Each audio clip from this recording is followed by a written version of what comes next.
বিসমিল্লাহির রহমানির রহিম। আল্লাহ তাআলা কোরআনে মাজিদের প্রথম আয়াতগুলো যখন নাজিল করেছেন, সেই আয়াতগুলোর মধ্যে আল্লাহ তাআলা প্রথমেই শিখিয়ে দিয়েছেন, ইকরা বিসমি রাব্বিকাল্লাযী খালাক। পড়ুন কার নামে? আল্লাহর নামে। আপনার এমন রবের নামে পড়েন যিনি আপনাকে সৃষ্টি করেছেন। মানে কোরআনে মাজিদের জাহিলিয়াতের জামানায় মানুষ বুতের নামে শুরু করত, মূর্তির নামে শুরু করত। সেই আকীদা, সেই বিশ্বাসকে আল্লাহ তাআলা প্রত্যাখ্যান করেছেন। আল্লাহ সেই আকীদা, বিশ্বাসকে প্রত্যাখ্যান করেই মানুষের দিলের মধ্যে তাওহীদের বীজ বপন করেছেন। এবং কোরআনে মাজিদের প্রথম আয়াতগুলো যখন নাজিল করেছেন, প্রথম আয়াতের মধ্যেই আল্লাহ তাআলা জাহিলিয়াত, বর্বরতা, অন্ধকার যুগের সেই রসম, সেই সংস্কৃতিকে আল্লাহ তাআলা প্রত্যাখ্যান করে বলেছেন যে কোনো কাজ শুরু হবে কার নামে? জুড়ে বলেন। আল্লাহ বলছেন, ইকরা বিসমি রাব্বিকাল্লাযী খালাক। সর্বপ্রথম আয়াতের মধ্যে আল্লাহ পাক শিক্ষা দিয়েছেন, জানা দিয়েছেন শুরু করবেন কার নামে? আল্লাহর নামে। ইকরা বিসমি রাব্বিকাল্লাযী খালাক। পড়ুন আপনার রবের নামে। আল্লাহ তাআলা কোরআনে মাজিদের প্রথম আয়াতের মধ্যে যা শিক্ষা দিয়েছেন, শুরু হবে আল্লাহর নামে। পড়ুন আল্লাহর নামে। কোন বর্বর যুগের মানুষের মতো কোন মূর্তির নামে, কোন ভূতের নামে, কোন মানুষের নামে হবে না। শুরু হবে একমাত্র কার নামে? আল্লাহর নামে। আল্লাহ তাআলা সেই প্রথম যে শিক্ষা দিয়েছিলেন, সেই শিক্ষাটা বাস্তবায়ন করছেন। বিসমিল্লাহির রহমানির রহিম। শুরু কার নামে? আল্লাহর নামে। এই জন্য হাদিস শরীফের মধ্যে আসে, অনেক আমলের ক্ষেত্রে বলা হয়েছে যদি বিসমিল্লাহ না পড়া হয়, ওই আমলই যেন হয় না। আল্লাহর হাবিব সাল্লাল্লাহু আলাইহি ওয়াসাল্লাম বলেন, যখন ঘুমাইবা, ঘুমানোর সময় বিসমিল্লাহ পড়বা। রাসূল বলছেন, যখন দরজা লাগাইবা, দরজা লাগানোর সময় কিন্তু বিসমিল্লাহ পড়ে দরজা লাগাইবা। সুবহানাল্লাহ বলেন। আল্লাহর হাবিব বলেন, দরজা বন্ধ করো, দরজা বন্ধ করো, ওয়াযকুরু ইসমাল্লাহ। দরজা বন্ধ করার সময় আল্লাহর নাম নিও। আল্লাহর হাবিব বলেন, যখন তুমি তোমার খাবারের ডেক, তরকারির ডেক দেখে রাখবা, আল্লাহর হাবিব সাল্লাল্লাহু আলাইহি ওয়াসাল্লাম বলেন, ওই ডেকগুলো ডেকে রাখবা, খাবার প্লেটগুলো ডেকে রাখবা এবং আল্লাহর নাম পড়বা। আল্লাহর হাবিব বলেন, পানির বোতলে আপনি বোতলের ডিফা লাগাইবেন, পানির বোতল, পানির কলস ডেকে রাখবেন। নবীজি বলছেন বিসমিল্লাহির রহমানির রহিম পড়বেন। আল্লাহর হাবিব বলেন, যখন বাতি নিবাইবেন, ওই সময় বিসমিল্লাহির রহমানির রহিম পড়বেন। যখন ঘরে ঢুকবেন, তখনও বিসমিল্লাহির রহমানির রহিম, বিসমিল্লাহি ওয়ালাজনাম। যখন ঘরে ঢুকবেন, তখনও বিসমিল্লাহ। যখন মসজিদে ঢুকবেন, তখনও বলেন, তখনও বিসমিল্লাহ। যখন মসজিদ থেকে বের হবেন, তখনও বিসমিল্লাহ। এমনকি সন্তান লাভের জন্য যখন বৈবাহিক জীবনে, ভালোবাসার জীবনে, বৈবাহিক জীবনে, পবিত্র বন্ধনে যখন সহবাস করবেন, তখনও বিসমিল্লাহ। আল্লাহর হাবিব সাল্লাল্লাহু আলাইহি ওয়াসাল্লাম বলেন, যখন সহবাসের সময় কেউ বিসমিল্লাহ পড়বে, নবীজি বলেন, আল্লাহ পাক তাকে এমন সন্তান দিবেন যে সন্তানের মাধ্যমে ওই বাবা মা কোনোদিন ক্ষতিগ্রস্ত হবেন না। সুবহানাল্লাহ। কি সুন্দর দোয়া। ইমাম বুখারী বাব আনছেন, ইমাম বুখারী বাব আনছেন, একটা অধ্যায়, একটা শিরোনাম আনছেন, আত-তাসমিয়াতু ফি কুল্লি শাইইন ওয়া ইনদাল বিকাম। ইমাম বুখারী বলেন, সবকিছুর শুরুতে বিসমিল্লাহ, এমনকি সহবাসের সময় বিসমিল্লাহ পড়বেন। নবীজি বলেন, যদি কেউ ওই সময় বিসমিল্লাহ পড়তে পারে, আল্লাহুম্মা জান্নিবনা আযাবনা শাইতান ওয়া জান্নিবিশ শাইতান মিম্মা রাযাকতানা। আল্লাহ তাআলা আমাদের থেকে শয়তানকে দূরে রাখেন এবং যে নিয়ামত আপনি আমাদেরকে দান করবেন, যে সন্তান দান করবেন, সেই সন্তানকে আপনি শয়তানের প্ররোচনা থেকে, পদস্খলন থেকে আপনি থেকে হেফাজত করেন। নবীজি বলেন, এমন সন্তান আল্লাহ দান করবেন যে সন্তানের মাধ্যমে মা বাবা কোনোদিন ক্ষতিগ্রস্ত হবেন না। সুবহানাল্লাহ। সেখানেও বিসমিল্লাহ। খাবার শুরুতেও বিসমিল্লাহ। বিসমিল্লাহি ওয়া আলা বারাকাতিল্লাহ। খাবার শুরুতেও কিন্তু বিসমিল্লাহ। আল্লাহর নামটা এই সমস্ত ইবাদতের ক্ষেত্রে আপনি এই নামগুলো স্মরণ করবেন, আল্লাহর নামে খাইবেন, আল্লাহর নামে ইবাদত করবেন, আল্লাহর নামে শুরু করবেন। সবকিছুতেই আল্লাহর নাম। নবী আকরাম সাল্লাল্লাহু আলাইহি ওয়াসাল্লাম বলেন, উজুর শুরুতেও কিন্তু আল্লাহর নাম। নবীজি বলছেন, লা উযুআ লিমান লাম ইয়াযকুর ইসমাল্লাহি আলাইহি। কোন ব্যক্তি যদি উজুর শুরুতে বিসমিল্লাহ পড়ে না, নবী বলছেন তার যেন উজুই হয় নাই। তার জন্য কি হয় নাই? এর মানে গুলো উজুর শুরুতে বিসমিল্লাহ পড়বেন, মানে গুলো উজু হবে অসম্পূর্ণ হবে, পরিপূর্ণ হবে না, পরিপূর্ণ হবে না। আপনি যদি উজুর শুরুতে বিসমিল্লাহ পড়েন না, নবী আকরাম সাল্লাল্লাহু আলাইহি ওয়াসাল্লাম বলছেন পড়ার জন্য এত সহজ শব্দ কেন আপনি ভুলে যাবেন, এত সহজ শব্দ কেন আপনি ভুলে যাবেন? আল্লাহর হাবিব সাল্লাল্লাহু আলাইহি ওয়াসাল্লাম বলছেন বিসমিল্লাহ পড়ো। কেউ যদি উজুর শুরুতে বিসমিল্লাহ পড়তে পারেন, তবে উজু যখন পড়বেন উজুর মাধ্যমে আপনার পুরো শরীরের গুনাহ আল্লাহ মাফ করে দিবেন। আফদালুয যিকরি লা ইলাহা ইল্লাল্লাহ ওয়া আফদালুদ দুআই আলহামদুলিল্লাহ أو كما قال عليه الصلاة والسلام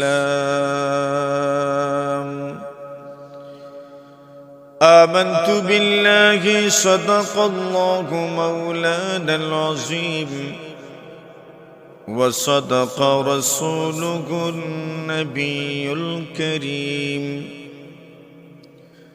ونحن على ذلك لمن الشاهدين والشاكرين والذاكرين والحمد لله رب العالمين صلى الله على سيدنا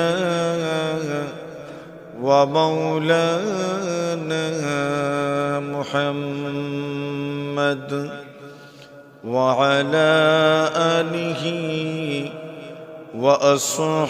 وأصحابه وسلم صلى الله على سيدنا ومولانا محمد وعلى آله وأصحابه وسلم আল্লাহ পাক রব্বুল আলামিনের অসংখ্য অগণিত শুকর যে আল্লাহ তাআলা পবিত্র মাহে রমাদানে শারপিং এলাকাবাসীর উদ্যোগে 6 দিন ব্যাপী তাফসিরুল কোরআনের জিদের 114টি সূরার মধ্য থেকে সর্বপ্রথম সূরা হচ্ছে সূরাতুল ফাতিহা, এবং এই 114 খানা সূরার মধ্যে সবচেয়ে মর্যাদামণ্ডিত মহিমান্বিত সূরা হচ্ছে সূরাতুল ফাতিহা। সবচেয়ে ফজিলতপূর্ণ সূরা। জনাবে রাসূল আকরাম সাল্লাল্লাহু আলাইহি ওয়াসাল্লাম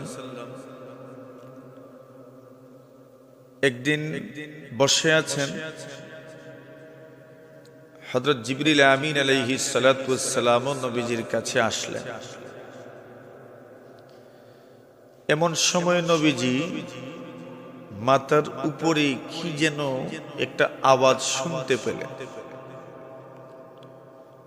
আওয়াজ শোনা মাত্রই নবীজি উপরের দিকে মাথা উঠালেন। অতঃপর সাহাবায়ে কেরামদেরকে বললেন, একটু আগে আমি যে আওয়াজ শুনেছি সেই আওয়াজ হচ্ছে আসমানের একটা দরজা খোলার আওয়াজ। এমন এক দরজা খোলার আওয়াজ, যেই দরজা ইতিপূর্বে আর খোলা হয় নাই, সর্বপ্রথম খোলা হয়েছে।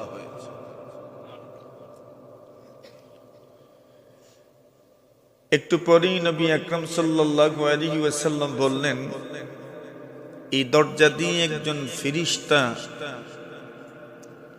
অবতরণ করেছেন, যে ফেরেশতা ইতিপূর্বে আর কোনোদিন অবতরণ করেননি। এই প্রথম এই ফেরেশতা এই দরজা দিয়ে অবতরণ করেছে। নবীজি বলেন, আল্লাহর এই ফেরেশতা, সম্মানিত ফেরেশতা আমার কাছে আসলেন আর বললেন, হে রাসূল, আপনি 2 নূরের সুসংবাদ গ্রহণ করেন। যে দরজা দিয়ে এসেছেন এই দরজা সর্বপ্রথম খোলা হয়েছে, ইতিপূর্বে আর কোনোদিন খোলা হয়নি। যে ফিরিস্তা এসেছেন এই ফিরিস্তা সর্বপ্রথম এসেছেন, ইতিপূর্বে এই ফিরিস্তা অবতরণ করেননি কোনোদিন। ফিরিস্তা নবীজিকে বলছেন 2 নূরের সুসংবাদ গ্রহণ করে। যেই 2 নূরের সুসংবাদ গ্রহণ করার কথা বলেছেন, সেই 2 নূরের এক নূর হলো সূরাতুল বাকারার শেষের আয়াতগুলো, আমানার রাসূল থেকে যে আয়াতগুলো, আর আরেক নূর হচ্ছে সূরাতুল ফাতিহা। অতঃপর ফেরেশতা বললেন, হে রাসূল, সূরাতুল ফাতিহা এবং সূরাতুল বাকারার শেষ আয়াতগুলোর মধ্যে যত অক্ষর আছে প্রতিটি অক্ষর আপনাকে দান করা। মানে হলো সূরাতুল ফাতিহায় যত বিষয় আছে, সূরাতুল ফাতিহার একটা গুরুত্বপূর্ণ বিষয় হলো দোয়া, প্রার্থনা, এবং সূরাতুল বাকারার শেষ আয়াতগুলোর মধ্যেও অনেক দোয়ার কথা বর্ণিত হয়েছে।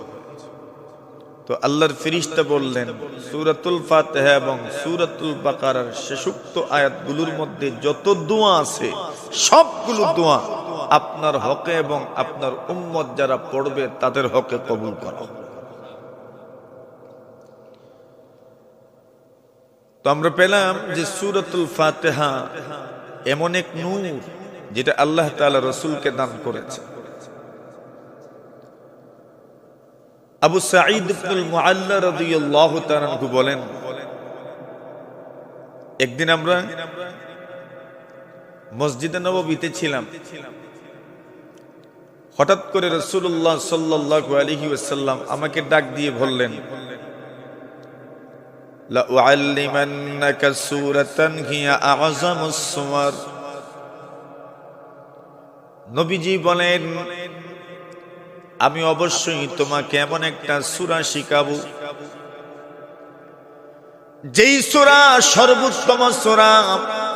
কাবলা আন তাখরুজা মিনাল মসজিদ, আল্লাহর নবীজি বলেন, মসজিদ থেকে বের হয়ে যাওয়ার আগে আমি তোমাকে এমন একটি সূরা অবশ্যই শিক্ষা দেব যেই সূরা কোরআনে মাজিদের মধ্যে যতগুলো সূরা আছে সবচেয়ে উত্তম সূরা। আল্লাহর হাবিবের সাহাবী বলেন, অতঃপর নবীজি আমাকে শিখালেন, আলহামদুলিল্লাহি রাব্বিল আলামিন আর রহমানির রহিম, পুরাটা সূরা শেষ করলেন। নবীজি বলেন, এই সূরা হচ্ছে কোরআনে মাজিদের সর্বোত্তম সূরা, যে সূরার মতো কোন সূরা তাওরাতেও নাজিল হয় নাই, জাবুরেও নাজিল হয় নাই, ইনজিলেও নাজিল হয় নাই। কোরআনে মাজিদের মধ্যেও এমন কোন সূরা, এমন কোন আয়াত নাজিল হয় নাই। এমন উত্তম সূরা একমাত্র সূরা হচ্ছে সূরাতুল ফাতিহা। নবী আকরাম সাল্লাল্লাহু আলাইহি ওয়াসাল্লাম বলেন, এই সূরা এত উত্তম সূরা যে সূরার মতো কোন সূরা তাওরাতেও নাজিল হয় নাই, জাবুরেও নাজিল হয় নাই, ইনজিলেও নাজিল হয় নাই। এমনকি এমন ফজিলতের কোন সূরা আল্লাহর কোরআনের মধ্যেও দ্বিতীয়টার নাই। এমন ফজিলতপূর্ণ সূরা। নবী আকরাম সাল্লাল্লাহু আলাইহি ওয়াসাল্লাম একদিন মসজিদে নববীতে উবাই ইবনে কাব রাদিয়াল্লাহু তাআলা আনহু বলেন, আমি নামাজ পড়ছিলাম, হঠাৎ করে রাসূল আমাকে ডাক দিলেন। আমি যেহেতু নামাজে আছি এজন্য আমি নবীজির ডাকে সাড়া দিলাম না। নবীজি আমাকে জিজ্ঞাসা করলেন, ভাই আমি তোমাকে ডাকলাম, তুমি আমার ডাকে সাড়া দিলে না? উনি বললেন, ইয়া রাসূলুল্লাহ, আপনি তো দেখেছেন আমি নামাজের মধ্যে ছিলাম। অতঃপর নবীজি বললেন, আসো আমি তোমাকে এমন একটা সূরা শিখাবো যেই সূরা তাওরাতেও নাজিল হয় নাই, জাবুরেও নাজিল হয়নি, ইনজিলেও নাজিল হয়নি। যেই সূরার মতো কোন সূরা আল্লাহর কোরআনের মধ্যেও আর নাজিল হয় নাই। হযরত উবাই ইবনে কাব বলেন, নবীজি কথা বলে মসজিদ থেকে বের হওয়া শুরু করছেন। এই মনে মনে ভাবলাম, নবীজি তো ওয়াদা করেছেন একটা সূরা আমাকে শিখাবেন, এখন তো মসজিদ থেকে বের হয়ে যাচ্ছেন, কি জানি বের হয়ে যান আর আমাকে আর শিখানো হয় না। এজন্য আমি আবার রিমাইন্ডার দিলাম, ইয়া রাসূলুল্লাহ, আপনি না আমাকে কোন একটা সূরা শিখানোর কথা ছিল, আপনি তো বের হতে চলছেন। নবীজি বললেন, আসো তোমাকে শিখায়া দেই। উনি বলেন, অতঃপর নবীজি আমাকে সূরাতুল ফাতিহা শিখাইলেন। মানে এত উত্তম একটা সূরা, সূরাতুল ফাতিহা। রাসূল আকরাম সাল্লাল্লাহু আলাইহি ওয়াসাল্লাম হাদিস শরীফের মধ্যে আসে, আল্লাহর হাবিব সাল্লাল্লাহু আলাইহি ওয়াসাল্লামের একদল সাহাবায়ে কেরাম মুসাফির হালতে চলছেন। একটা গ্রামে গেলেন। ওই যুগে তো মনে করেন বাজার টাজার তেমন ছিল না। মুসাফির যারা হতেন, রাত্রি যাপন করার ব্যাপারটাও কঠিন ছিল। হোটেল মোটে এখন তার কঠিন না, হোটেল মোটেল আছে। ওই যুগে তার হোটেল ছিল না। খাবার দাবারের ব্যাপারটাও বড় কঠিন ছিল। যা সাথে করে নিয়ে যেতেন, কতদিনই আর থাকতো, এক সময় শেষ হয়ে যেত। আর বাজার টাজার তো ছিল না যে আপনি কিনে খাইতে পারবেন। তো ওনারা এক গ্রামে গেলেন আর বললেন এই লোকদেরকে যে আমরা মুসাফির মানুষ, আপনারা আমাদের জন্য খাবারের ব্যবস্থা করেন। ওই লোকগুলো ওনাদের আবেদনে সাড়া দেন নাই, অনুরোধ ওনাদের মনোপুত হয় নাই, অনুরোধটা পুরো করেন। তো মুসাফির মানুষ চেয়েছি, কেউ খাওয়াইল না, তো আমাদের কি আসে। ওনারা বলেন, আমরা চলতে থাকলাম। কিন্তু আল্লাহ তাআলা যদি রিজিকের ব্যবস্থা করে দেন, তাহলে ওইটা আসবেই আপনার কাছে।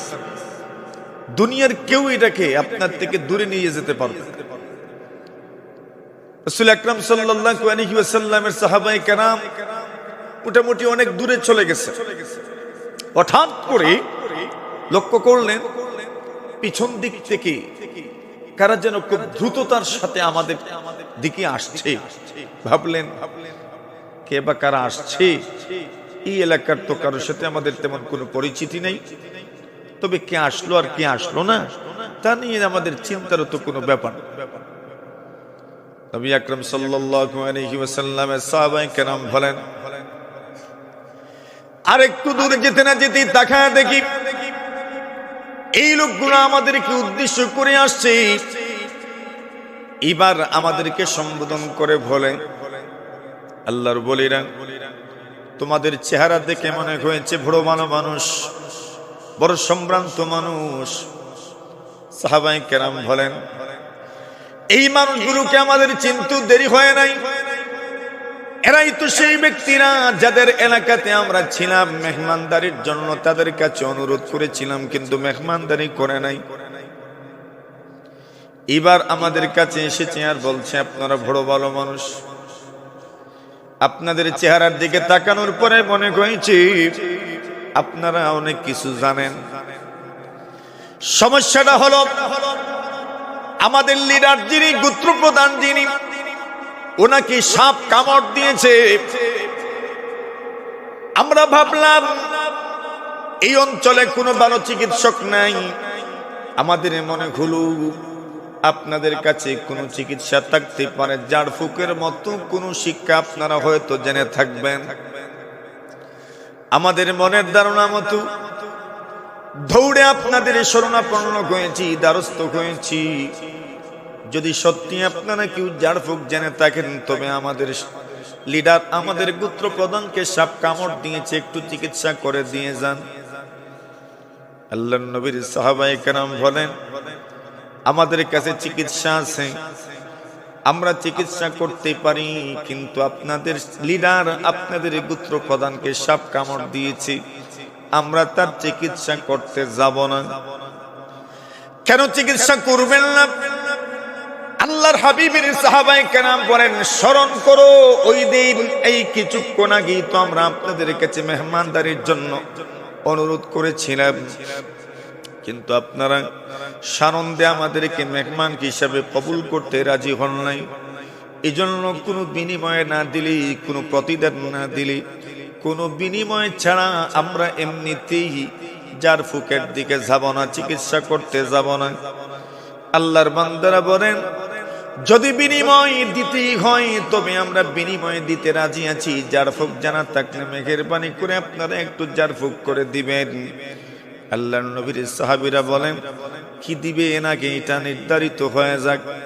ওনারা বলেন, এক পাল ছাগল দিব, এক পাল ছাগলের বিনিময়ে আপনারা একটু জার ফুক করে দিবেন।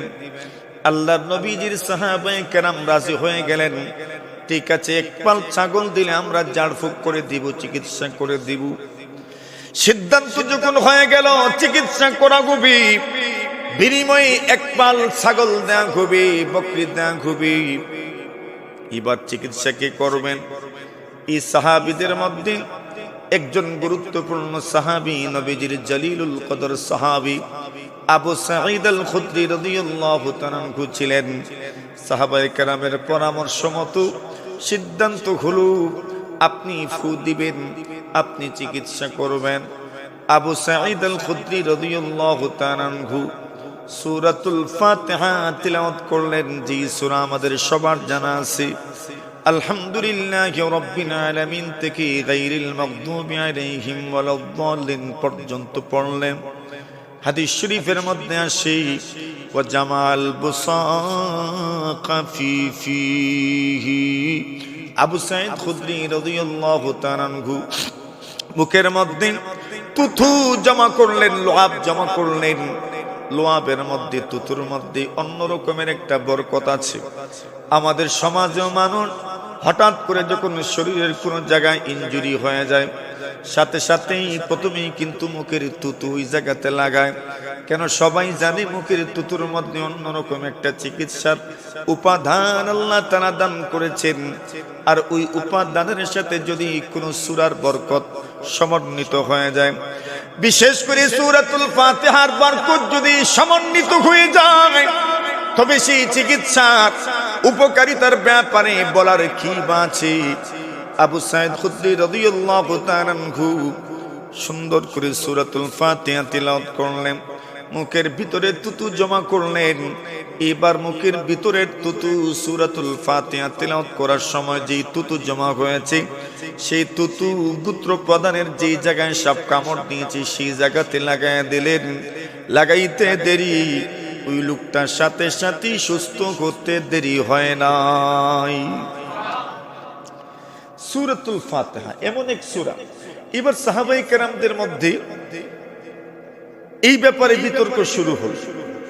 আমরা তো চিকিৎসা করেছি কোরআন দিয়ে, এই কোরআনের বিনিময়ে আমরা যে এক পাল ছাগলের মালিক হলাম, এটা কি জায়েজ হইল? তো কেউ কেউ বলছে এটা তো সঠিক হলো না, আমরা খাবো না। কেউ কেউ বলছেন, আরে আমরা তো কোরআন বিক্রি করিনি, আমরা চিকিৎসা করেছি, বিনিময়ে তারা এটা দিয়েছে, আচ্ছা খাই।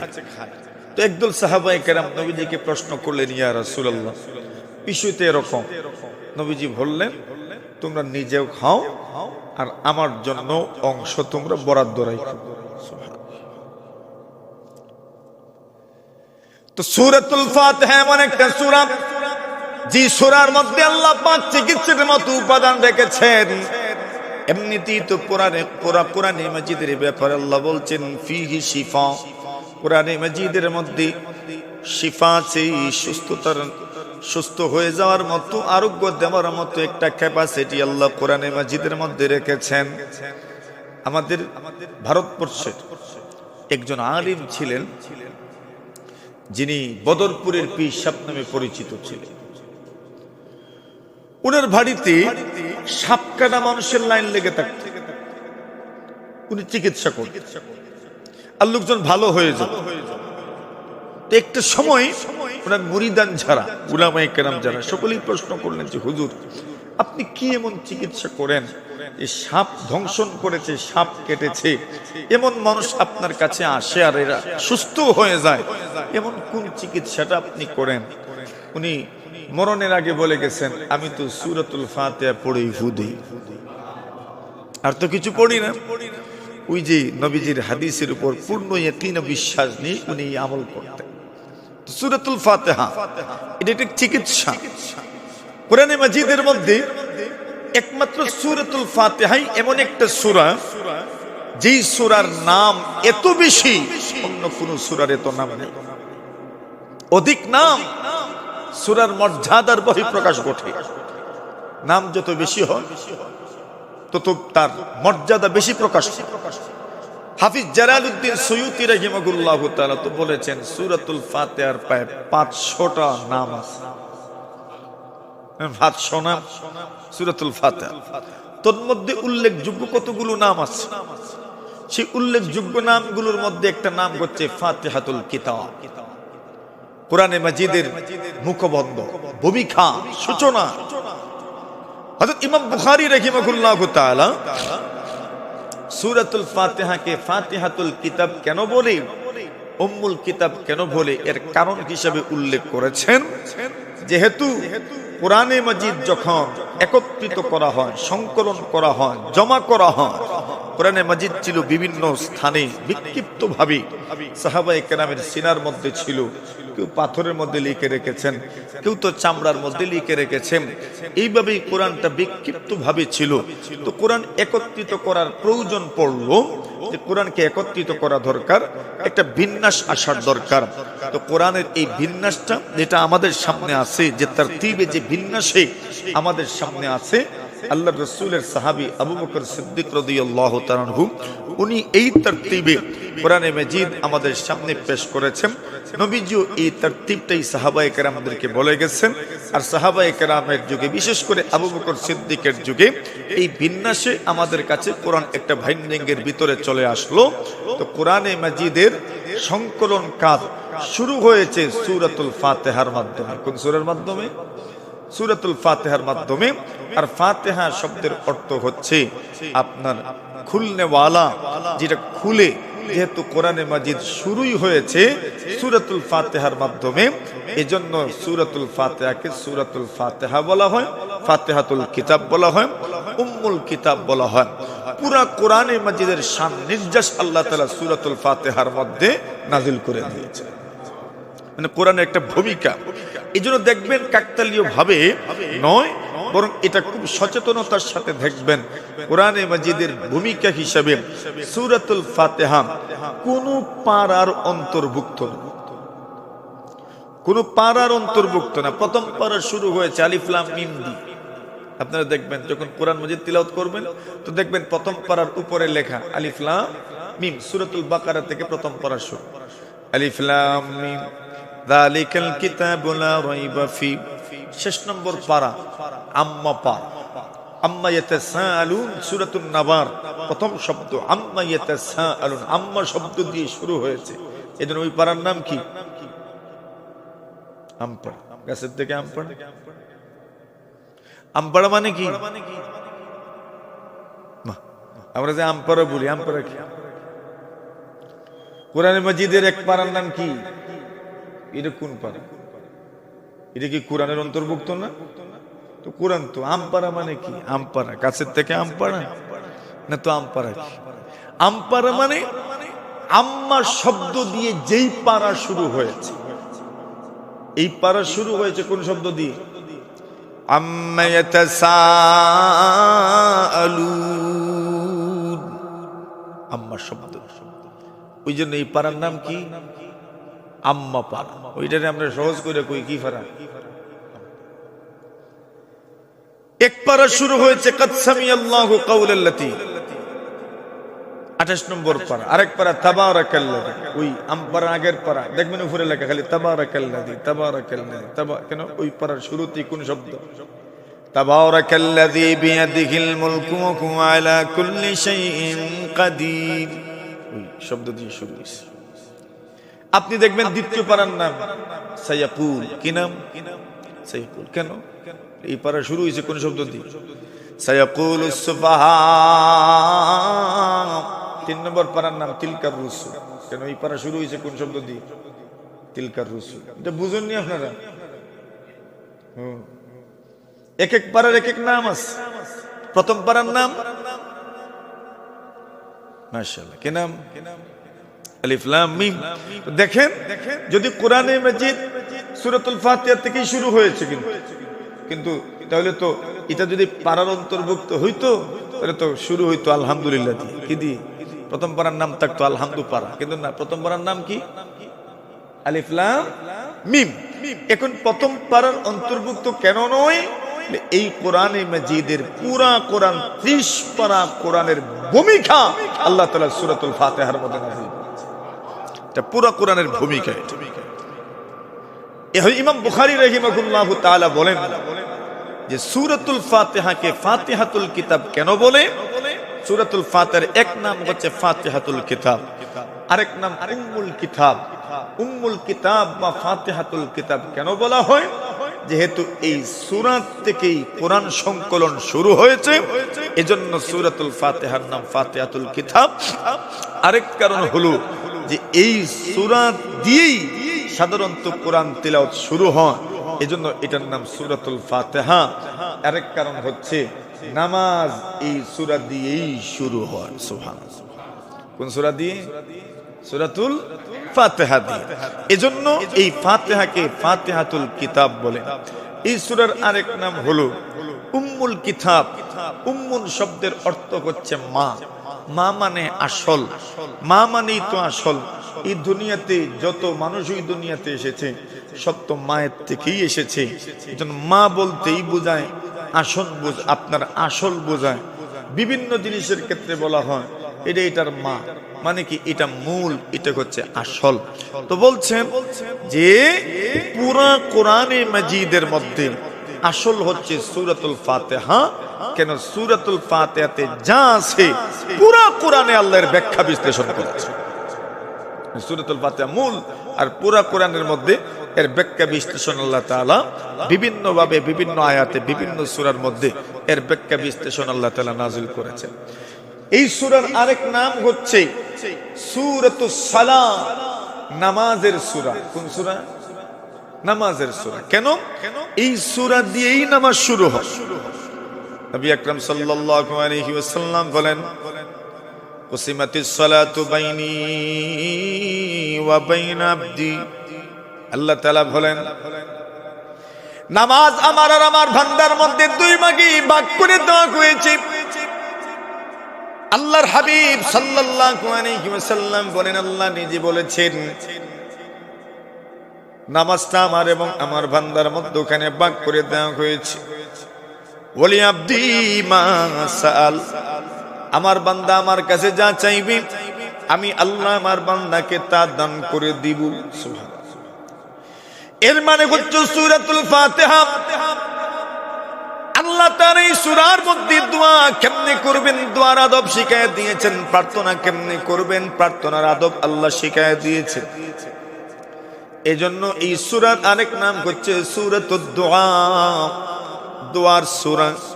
এই সূরার আরেক নাম হলো সূরাতুস সালাম, আরেক নাম হলো সূরাতুদ দুআ, আরেক নাম হলো সূরাতুত তালিমিল মাসআলা। দোয়া কেমনে করবেন, দোয়া কেমনে করতে হয় তা আল্লাহ এই সূরার মধ্যে শিখায় দিয়েছেন। আল্লাহ রাসূল সাল্লাল্লাহু আলাইহি ওয়াসাল্লাম বলেন, আল্লাহ নিজে বলছেন নামাজ আমার আর আমার বান্দার মধ্যে নামাজকে ভাগ করে দেওয়া হয়েছে। ওয়ালি আবদি মা সাআল, আমার বান্দা আমার কাছে যা চাইবে আমি তাকে তা দান করব, তাকে তা দেওয়া হবে। আল্লাহর হাবিব সাল্লাল্লাহু আলাইহি ওয়াসাল্লাম বলেন, আল্লাহ নিজে বলছেন আমার বান্দা যখন পড়ে আলহামদুলিল্লাহি রাব্বিল আলামিন, সমস্ত প্রশংসা আল্লাহর, আল্লাহ তাআলা নিজে বলেন হামিদানি আবদি, আমার বান্দা আমার প্রশংসা করেছে। যখন আল্লাহর কোন বান্দা বান্দি বলেন আর রহমানির রহিম, আল্লাহ তাআলা বলেন আসনা আলাইয়া আবদি, আমার বান্দা আমার স্তুতি বর্ণনা করেছে, আমার প্রশংসা করেছে। এরপরে যখন বান্দা বলে মালিক ইয়াউমিদ্দিন, বিচার দিনের মালিক হচ্ছেন আল্লাহ, আল্লাহ তাআলা নিজে বলেন মাজ্জাদানি আবদি, আমার বান্দা আমার বড়ত্বের বর্ণনা করেছে, আমার বড়ত্বের বর্ণনা করেছে। আল্লাহ তাআলা যখন এই কথাগুলো বলেন আপনি শুনেন না, আমিও শুনি না, কিন্তু আল্লাহ তাআলা এই কথাগুলো বলেন, আল্লাহ তাআলা আপনার প্রশংসার স্বীকৃতি দেন, আপনার আমলের স্বীকৃতি দেন, আমার আমলের স্বীকৃতি দেন, দুনিয়ার হাজারো নারী পুরুষের আমলের স্বীকৃতি আল্লাহ তাআলা দিতে থাকেন। এরপরে বান্দা বলে ইয়াকা না'বুদু ওয়া ইয়াকা নাস্তাঈন। আয় আল্লাহ, আমরা সবাই মিলে আপনারই ইবাদত করি, আপনার কাছে সাহায্য চাই। আল্লাহ বলেন এই কথাটা আমার বান্দা শুধু আমার জন্য বলেছে। এরপরে বান্দা বলে ইহদিনাস সিরাতাল মুস্তাকিম, আমাদেরকে সরল সহজ পথ দেখান। আল্লাহ বলেন এই কথাটা শুধু শুধু আমার বান্দার জন্য। আল্লাহ বলেন আমি তো ওয়াদা করেছি ওয়ালি আব্দি মা সাআল, আমার বান্দা আমার কাছে যা চাইবে আমি তাকে তা দান করব। আমার বান্দা আমার কাছে চেয়েছে সরল পথে চলার জন্য, সহজ পথে চলার জন্য, সঠিক পথে পরিচালিত হওয়ার জন্য। আমার বান্দা আমার কাছে দোয়া করেছে, আমি আল্লাহ আমার বান্দা বান্দির জন্য সরল সহজ পথের সন্ধান দিয়ে দিলাম। ওয়ালি আব্দি মা সাআল। তো এই সূরার আরেক নাম হচ্ছে সূরাতুস সালাহ, নামাজের সূরা। এই সূরার আরেক নাম হলো সূরাতুদ দোয়া, দোয়ার সূরা। কেন এই সূরার মধ্যে দোয়া আছে, সবচেয়ে বড় দোয়া ইহদিনাস সিরাতাল মুস্তাকিম। সব মানুষগুলো মিলে আল্লাহর কাছে দোয়া করে, মালিক ইহদিনাস সিরাতাল মুস্তাকিম। আমাদের পক্ষ থেকে আমাদের মুখপাত্র, আমাদের ইমাম সাহেব, নেতা যিনি, যাকে নেতা বানিয়েছি, যাকে নেতা মেনেছি, ওই নেতা আল্লাহর কাছে দোয়া করেন ইহদিনাস সিরাতাল মুস্তাকিম, আমাদেরকে সরল সঠিক পথের সন্ধান দিন। ইমাম সাহেব দোয়া করেন। ইমাম সাহেব দোয়া করা মানে আমাদের সবার দোয়া, সবচাইতে বড় দোয়াটাই আমরা করি ইহদিনাস সিরাতাল মুস্তাকিম। এই জন্য এই সূরাকে সূরাতুদ দোয়া বলা হয়। দোয়া কেমনে করবেন? সূরাতু তালিমিল মাসআলা, দোয়া কেমনে করতে হয় দোয়া আমাদেরকে শেখানো হয়েছে। শুধু শুধু কারোর সামনে গিয়ে ঝটপট আপনার পাওনার কথা বললেই হবে না। আপনি কিছু পাবেন, কিছু পেতে চান, সাথে সাথে দাবি তুললে হয় না। আগে কিন্তু দাবি তুলার আগে ওই লোকটাকে কনভিন্স করতে হয়, এই ব্যাপারটা ক্লিয়ার করতে হবে। ওনাকে বুঝতে হবে যে আপনি ওনার পাগল, আপনি ওনার গুণগ্রাহী। যদি এই কথাটা বুঝাইতে পারেন তবে যা চাইবেন তা অর্জন করা সহজ হয়ে যাবে। এজন্য বান্দা প্রথমে কিছু চায় নাই, প্রথমে বলছে আলহামদুলিল্লাহি রাব্বিল আলামিন। যা বুঝেন আল্লাহ সমস্ত প্রশংসা আল্লাহ তাআলার। এইভাবে বলতে বলতে বলতে বলতে সর্বশেষ বলছে ইয়াকা না'বুদু ওয়া ইয়াকা নাস্তাঈন, আপনার কাছে সাহায্য চাই, আপনারই ইবাদত করি, আপনার কাছে সাহায্য চাই। এত কিছুর পরে এবার বান্দা যখন তার মূল মাকসাদটা তুলে ধরেছে ইহদিনাস সিরাতাল মুস্তাকিম, আল্লাহ বলেন রে বান্দা এই পর্যন্ত তুমি যা বলেছো এর মাধ্যমে আমার প্রতি তোমার মুগ্ধতা প্রকাশ পেয়েছে, আমার প্রতি তোমার দুর্বলতা প্রকাশ পেয়েছে, আমার প্রতি তোমার হৃদ্যতা প্রকাশ পেয়েছে, আমার প্রতি তোমার শ্রদ্ধা প্রকাশ পেয়েছে, আমার প্রতি তোমার যে দুর্বলতা তার সবকিছু প্রকাশ পেয়েছে। এই জন্য আমি আল্লাহ ওয়াদা করলাম তুমি যা চেয়েছো আমি আল্লাহ তোমার জন্য তা বরাদ্দ করে দিলাম। দোয়া কেমনে করতে হয় এটাও শেখানো হয়েছে এই সূরায়। আল্লাহ তাআলা এই সূরা আমাদেরকে দিয়েছেন নাম তো অনেক, একটা নাম আরেকটা নাম পেলাম সূরাতুত তালিমিল মাসআলা, আরেকটা নাম হচ্ছে সূরাতুল ওয়াফিয়া, মানে পরিপূর্ণ সূরা। কোন মানুষের জন্য একটা সূরাই যথেষ্ট। কেউ কেউ বলছেন এই সূরার আরেকটা নাম আছে সূরাতুশ শিফা, শিফার সূরা। এই সূরার মাধ্যমে মানুষ সুস্থ হয়ে যায়। এই কথা তো আপনারা জানলেনই। আল্লাহ রাসূল সাল্লাল্লাহু আলাইহি ওয়াসাল্লামের সাহাবী দোয়া করেছেন সূরাতুল ফাতিহা পড়ে। মুখের থুথু, মুখের লোহা, যাকে সাপ কামড় দিয়েছে, যেখানে কামড় দিয়েছে ওই জায়গাতে লাগায় দিয়েছেন, সাথে সাথেই আল্লাহর বান্দা সুস্থ হয়ে গেছে। এর মাধ্যমে প্রমাণ হয় যে এই সূরার মধ্যে শিফাও আছে। এজন্য প্রায় মানুষই সূরাতুল ফাতিহা পড়েই কিন্তু জারফুক করেন। কেন? এর মধ্যে আল্লাহ তাআলা অন্যরকম একটা সুস্থতা, আরোগ্যের একটা ক্যাপাসিটি আল্লাহ তাআলা এর মধ্যে দান করেছেন। একাধিক নাম এটা প্রমাণ করে এই সূরার মর্যাদা বেশি, এই সূরার গুরুত্ব বেশি। ঠিক এইভাবে এই সূরাটা আমাদের সামনে আসছে, এই সূরার তাফসীর আমরা শুনবো। আমরা সূরার নাম শুনলাম, কতগুলো নামের কথা আলোচনা হলো। কেন এই নাম আমরা তাও মোটামুটি সংক্ষেপে হলেও যেটা বুঝে আসে এইরকম বোঝানোর চেষ্টা করা হয়েছে। এই সূরার অনেকগুলো নামের মধ্য থেকে কিছু নাম কারণ সহ আমরা জানার চেষ্টা করলাম। আসেন এই সূরাটা কখন নাজিল হলো, কিভাবে নাজিল হলো এই কথাটাও বোঝার দরকার। রাসূল আকরাম সাল্লাল্লাহু আলাইহি ওয়াসাল্লাম মক্কায় থাকাকালীন সময়ে এই সূরাটা মক্কি জিন্দেগিতে নাজিল হয়েছে। মক্কায় থাকাকালীন সময়ে আল্লাহ তাআলা এই সূরা নাজিল করেছেন। বলা হয় যে কোরআনে মাজিদের মধ্যে সর্বপ্রথম পরিপূর্ণ সূরা নাজিল হয়েছে সূরাতুল ফাতিহা। কথাটা বুঝছেন আপনারা? কোরআনে মাজিদের মধ্যে পরিপূর্ণ একটা সূরা হিসাবে সর্বপ্রথম কোন সূরা নাজিল হয়েছে? সূরাতুল ফাতিহা। যদিও প্রথম নাজিল হয়েছে সূরা আলাক, ইকরা বিসমি রাব্বিকাল্লাযী খালাক, এখানে 5 আয়াত প্রথমে নাজিল হয়েছে, প্রথম আয়াতগুলো নাজিল হয়েছে, তো পরিপূর্ণ সূরা নাজিল হয় নাই। তো পরিপূর্ণ সূরা নাজিল হয়েছে কোন সূরা? সূরাতুল ফাতিহা। আল্লাহ তাআলা প্রথমে সূরা আলাকের প্রথম আয়াতগুলো নাজিল করলেন। এরপরে মোটামুটি অনেক দিন ওহী বন্ধ ছিল।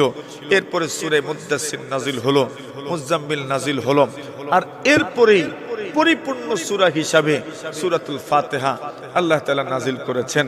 এজন্য কেউ কেউ বলছেন আউয়ালু মা নাযালা মিনাল কুরআন, সর্বপ্রথম কোরআনের যেটা নাজিল হয়েছে সেটা সূরাতুল ফাতিহা। এর অর্থ হলো পরিপূর্ণ সূরা হিসাবে সর্বপ্রথম নাজিল হয়েছে কোন সূরা?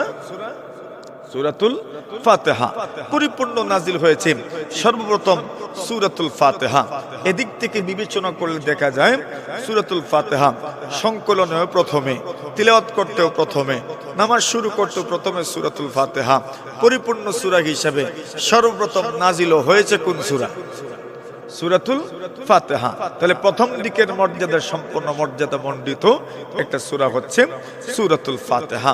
আসুন সূরাতুল ফাতিহা আল্লাহ তাআলা নাজিল করলেন, শুরু করছে সূরাতুল ফাতিহা। সূরাতুল ফাতিহা যেহেতু কোরআনে মাজিদের প্রথম সূরা, এজন্য এর আগে প্রতিটি সূরার মতো সূরাতুল ফাতিহার শুরুতে বিসমিল্লাহির রহমানির রহিম আছে। বিসমিল্লাহির রহমানির রহিম, বিসমিল্লাহির রহমানির রহিম। এই শব্দটা, এই বাক্যটা আল্লাহ তাআলার কাছে বড় দামি এক কোরআনে মাজিদের অংশ। বিসমিল্লাহির রহমানির রহিম সূরা নামলের অংশ। বিসমিল্লাহির রহমানির রহিম সূরা ফাতিহার অংশ কিনা? বিসমিল্লাহির রহমানির রহিম যে আয়াতখানা, এই আয়াতখানা সূরাতুল ফাতিহার অংশ কিনা? অর্থাৎ সূরাতুল ফাতিহা বিসমিল্লাহির রহমানির রহিম থেকে শুরু হয়েছে নাকি আলহামদুলিল্লাহি রাব্বিল আলামিন থেকে শুরু হয়েছে? এই ব্যাপারে আইম্মা, ইমাম যারা, ফিকাহবিদ যারা, এদের মধ্যে কিছুটা মত পার্থক্য আছে, কিন্তু সর্বাধিক গ্রহণযোগ্য মত হলো কোরআনে মাজিদের অংশ বিসমিল্লাহির রহমানির রহিম, সূরা নামলের অংশ বিসমিল্লাহির রহমানির রহিম কোরআনে মাজিদের সূরাতুল ফাতিহার অংশ নয়, বা অন্য কোন সূরার অংশ নয়। বিসমিল্লাহির রহমানির রহিম কোরআনে মাজিদের অংশ এবং সূরা নামলের অংশ। সূরা নামলে আছে ইন্নাহু মিন সুলাইমান ওয়া ইন্নাহু বিসমিল্লাহির রহমানির রহিম। বিলকিসের কাছে সুলাইমান আলাইহিস সালাম যখন চিঠি লিখেছিলেন, সেই চিঠির মধ্যে উনি এই শব্দ, এই বাক্য ব্যবহার করেছেন বিসমিল্লাহির রহমানির রহিম, ইন্নাহু মিন সুলাইমান। এই চিঠি সুলাইমানের পক্ষ থেকে, ওয়া ইন্নাহু বিসমিল্লাহির রহমানির রহিম।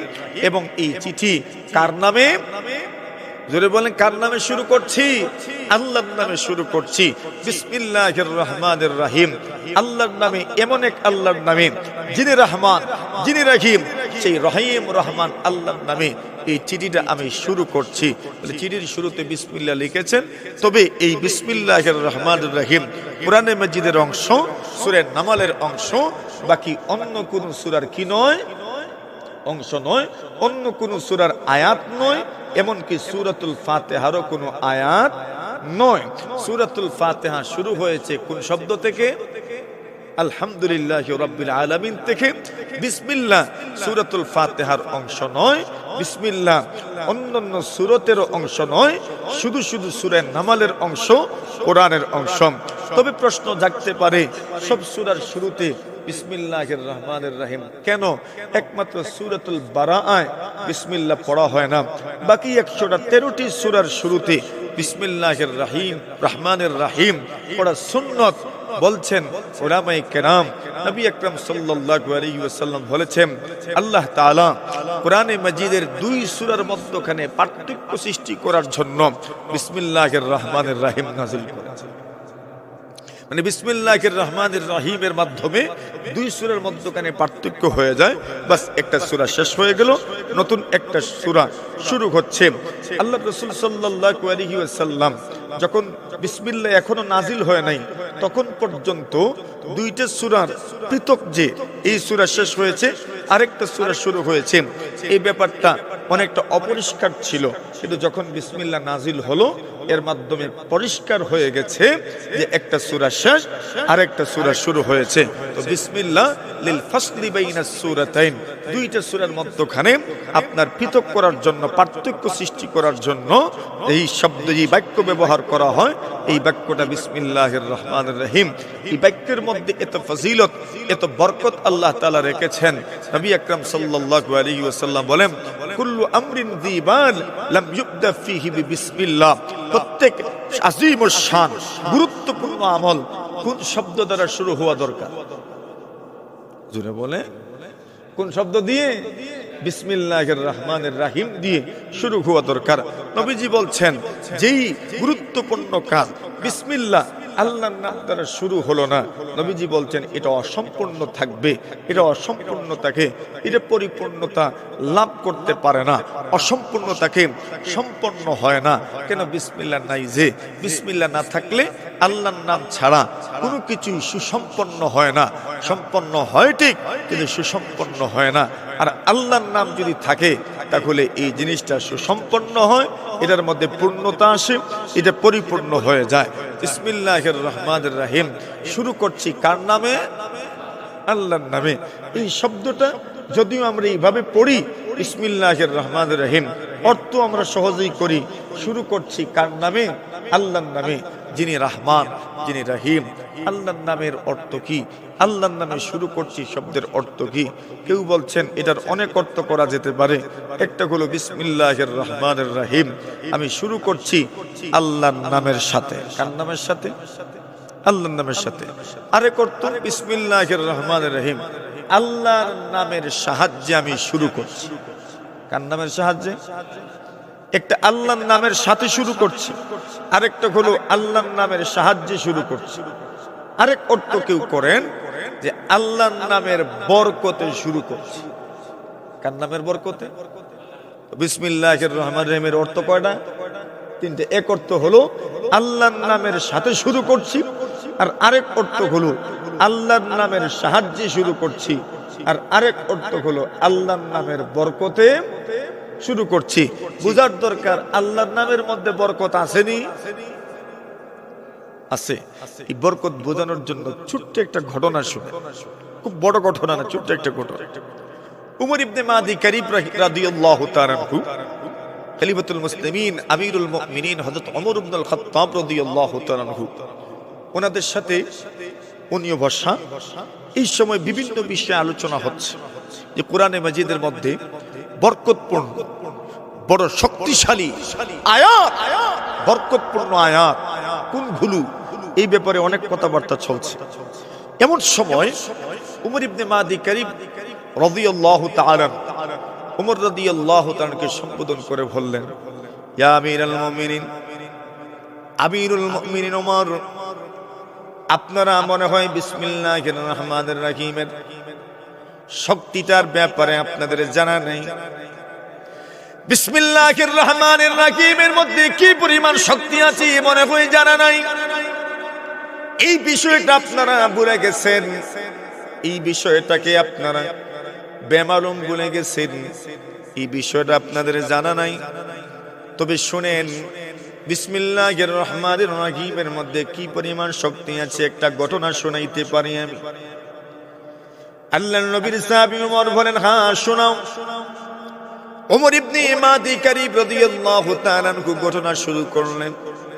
উনি বলেন, জাহিলিয়াতের জামানায় যে সময় আমরা মুসলমান ছিলাম না, ইমানদার ছিলাম না, সেই সময় আমি একটা উন্নত মানের ঘোড়ার উপর সওয়ার হয়ে আরোহিত অবস্থায় কিছু ডাকাতি করার জন্য, ছিনতাই করার জন্য আমি রওনা হলাম। অনেক দূর যাওয়ার পরে হঠাৎ করে তাকায় দেখি একজন বৃদ্ধ মানুষ বাহিরে বসে আছেন। দুর্ভিক্ষের সময় ছিল, আমাদের এলাকায় ছিল দুর্ভিক্ষ। তাকায় দেখি এই বৃদ্ধ মানুষ, উনি বাহিরে বসে আছেন, ভিতরে বসে আছেন সুন্দরী রূপবতী একজন নারী। আমি আরো তাকায় দেখলাম অনেকগুলো চতুষ্পর্যন্ত উনার আয়ত্তে আছে, মালিকানা আছে। আমি আরো তাকায় দেখলাম অনেকগুলো উটনি, অনেকগুলো বকরি, যেগুলো দুধের স্তনগুলো ভরা। আমি ভাবলাম এই লোকটাকে বয় দেখি, যদি এগুলো চিন্তাই করে নেওয়া যায়, দুর্ভিক্ষে আমাদের কাজে আসবে। আল্লাহর বান্দা উমর ইবনে মাদি কারিব বলেন, আমি উনাকে দমক দিয়ে বললাম, আরে ও বৃদ্ধ, তোমার যা আছে সবকিছু তুমি আমার হাওয়ালা করে দাও, সবকিছু তুমি আমার হাওয়ালা করে দাও। বৃদ্ধ বললেন, যদি আমি তোমার হাওয়ালা না করি তবে কি হবে? উনি বলেন, তবে তোমাদের সর্বনাশ হয়ে যাবে। আমি জোর জবরদস্তি সবকিছু নিয়ে যাব। অনেক ভয় দেখাইলেন, যেমন ভাবে কিছু নেতা কিছু নিরীহ মানুষকে ভয় দেখায়, এমন ভাবে ওই লোকটাও ওনাদেরকে ভয় দেখাচ্ছে। আল্লাহর বান্দা বলেন, আমি আমার সবকিছু তোমার হাওয়ালা করব না, তোমাকে হস্তান্তর করব না। ওমর ইবনে মাদি কারিব বলেন, আমি ভাবছিলাম আমি ঘোড়ার থেকে নামবো, এদেরকে শায়েস্তা করব, কিন্তু তাকায় দেখি বুড়া মানুষ, বৃদ্ধ মানুষ, নিজের পায়ে নিজে দাঁড়াতে কষ্ট হয়। কিন্তু তাকায় দেখলাম কোনো মতে যখন দাঁড়ালো, দাঁড়ানোর পরে বিসমিল্লাহির রহমানির রহিম বলে আমাকে সজোরে একটা টান দিয়েছেন, এক টানে আমাকে মাটির মধ্যে ফেলে দিয়েছেন। সুবহানাল্লাহ। এই বৃদ্ধ মানুষ হাতে জোর নাই, পায়ে জোর নাই, হাতে শক্তি নাই, পায়ে শক্তি নাই, মানসিক ভাবেও তো পর্যদস্ত মানুষ, বিপর্যস্ত মানুষ। মানুষ যখন বৃদ্ধ হয়ে যায়, বুড়া হয়ে যায়, শরীরে যখন শক্তি থাকে না, মানসিক ভাবেও মানুষ দুর্বল হয়ে পড়ে। কিন্তু তাকায় দেখলাম এই লোকটা মানসিক ভাবে দুর্বল নয়। এই লোকটা আমাকে বিসমিল্লাহির রহমানির রহিম পড়ে সজোরে টান দিয়েছেন, মাটিতে ফেলে দিয়েছেন। এবার আমি মাটিতে পড়ে যাওয়ার পরে ওই লোকটা আমার দিকে তাকায় বলে, তুমি কি আর হম্বিতম্বি করবা? উনি বলেন, আমি আর হম্বিতম্বি করব না। উনি বলেন, তোমাকে আমার থেকে কে রক্ষা করবে বলো? আমার থেকে তোমাকে রক্ষা করার মতো আর কেউ নাই। এই মুহূর্তে আমি চাইলেই তো তোমাকে শেষ করে দিতে পারি, তোমাকে শেষ করে দিব নাকি তোমাকে ক্ষমা করে দিব? আল্লাহর বান্দা বলেন, আমি বৃদ্ধ মানুষের কাছে জোর হাতে ক্ষমা চাইলাম আর বললাম, আরে আল্লাহর ওলি, তুমি আমাকে ছেড়ে দাও, মাফ করে দাও, ক্ষমা করে দাও। লোকটা বললেন, যাও, তোমাকে ক্ষমা করে দিলাম। আমি আবার ঘোড়ার উপরে উঠলাম, কিন্তু আমার মনে একটা জেদ ধরলো। একটা বৃদ্ধ মানুষ আমাকে সজোরে টান দিয়ে মাটিতে ফেলে দিল। লাঞ্ছনা আর বঞ্চনা সহ্য করতে পারলাম না। বৃদ্ধ মানুষের সঙ্গে আমি পেরে উঠলাম না। আমার হামিয়ত, আমার গায়রাত, আমার আত্মমর্যাদা, আমার ইগো আমাকে যেতে দেয় না। বলে না, তুমি আবার ট্রাই করে দেখো কোনো কিছু করতে পারো কিনা। আমি আবার ভয় দেখানো শুরু করলাম। ওই বৃদ্ধ লোকটা আবার সজোরে আমাকে এমন ভাবে টান দিল, আগের চাইতে আরো কয়েক গুণ বেশি শক্তি দিয়ে যেন আমাকে মাটির মধ্যে ফেলে দিলেন। আমি যখন মাটিতে পড়ে গেলাম, এইবার উনি আমাকে বললেন, মাফ করবো নাকি শেষ করে ফেলবো? উনি বললেন, মাফ করে দেন। আল্লাহর বান্দা বলেন, 3 নম্বর বার কিন্তু আমি মাফ করব না। হযরত উমর ইবনে মাদি কারিব বলেন, আমি ওনার কাছ থেকে বিদায় নিব। এই সময় উনি আমার কপালের মধ্যে একটা টিকের দাগ দিয়ে দিলেন। ওই সময় আরবের রেওয়াজ মতো, আরবের সংস্কৃতি মতো, কারণ মাথায় যখন কেউ টিকের দাগ দিয়ে দেয়, এটা লাঞ্ছনার একটা বহিঃপ্রকাশ, লাঞ্ছনার একটা চিহ্ন। এর মানে হলো তুমি লাঞ্ছিত মানুষ, যতদিন পর্যন্ত যিনি টিকি লাগিয়েছেন ওই লোকটা টিকি না সরাবে ততক্ষণ পর্যন্ত ওই লোকটা সমাজে মুখ দেখাতে পারে না। আল্লাহর বান্দা বলেন, সমাজের কাছে লাঞ্ছিত হয়ে টিকি মাথায় নিয়ে চলবা নাকি আমার গোলামি করবা, আমার খেদমত করবা, সেবা করবা? বলো। ওমর ইবনে মাহদি কারীব বলেন, আমি বললাম সমাজের কাছে লাঞ্ছিত হওয়ার চাইতে বরং একটা বছর আমি তোমার সেবাই করি, তোমার গোলামি করি। ওমর ইবনে মাহদি কারীব বলেন, বিসমিল্লাহির রহমানির রহিমের মধ্যে তো পাওয়ার, এত পাওয়ার, এত পাওয়ার, লোকটার শক্তি দেখলাম নাই, কিন্তু বিসমিল্লাহির রহমানির রহিম পড়ে যখন শরীরে টান দিয়েছে তখন প্রমাণ হয়েছে বিসমিল্লাহির রহমানির রহিমের শক্তি আর পাওয়ার। সুবহানাল্লাহ, এত শক্তি আর এত পাওয়ার আল্লাহ তাআলা বিসমিল্লাহির রহমানির রহিমের মধ্যে রেখেছেন। রাসূল বলছেন প্রত্যেক গুরুত্বপূর্ণ কাজ শুরু হবে কি দিয়ে? বিসমিল্লাহির রহমানির রহিম। আল্লাহ তাআলা কোরআনে মাজিদের প্রথম আয়াতগুলো যখন নাজিল করেছেন সেই আয়াতগুলোর মধ্যে আল্লাহ তাআলা প্রথমেই শিখিয়ে দিয়েছেন, ইকরা বিসমি রাব্বিকাল্লাযী খালাক। পড়ুন কার নামে? আল্লাহর নামে। আপনার এমন রবের নামে পড়েন যিনি আপনাকে সৃষ্টি করেছেন। মানে কোরআনে মাজিদের জাহিলিয়াতের জামানায় মানুষ বুতের নামে শুরু করত, মূর্তির নামে শুরু করত। সেই আকীদা, সেই বিশ্বাসকে আল্লাহ তাআলা প্রত্যাখ্যান করেছেন। আল্লাহ সেই আকীদা, বিশ্বাসকে প্রত্যাখ্যান করেই মানুষের দিলের মধ্যে তাওহীদের বীজ বপন করেছেন।